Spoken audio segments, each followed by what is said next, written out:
মাহফিল করতেছি আমরা, সমাজের মধ্যে যেন কি হয়, ইনসাফ কায়েম হয়।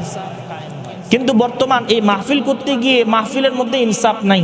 যেই বক্তা প্রধান বক্তা ও 1 ঘন্টা বক্তব্য দিয়ে পায় কত, 1 লক্ষ টাকা। আর আপনার এলাকার ইমাম যারে আপনি 24 ঘন্টা পাবেন, কয় ঘন্টা?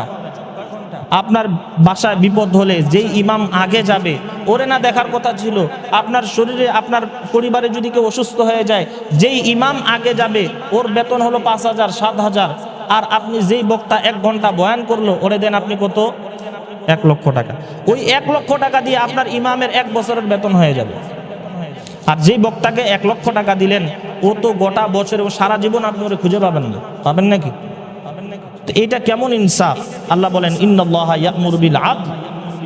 আল্লাহ পাক মানুষকে ইনসাফের হুকুম দিয়েছেন, প্রত্যেকটা মানুষ একে অপরের সঙ্গে ইনসাফ করবে। কিন্তু যেই বক্তা আপনার এলাকার ইমাম, ওরে তৃতীয় দ্বিতীয় বানাইলেন, ওরে দিলেন 2,000 টাকা। কিন্তু যেই বক্তা 1 নম্বরে 1 ঘন্টা আলোচনা করলো, ও পায় 1 লক্ষ। আর এই 3 ঘন্টা আলোচনা করেও কত? 1,000 2,000।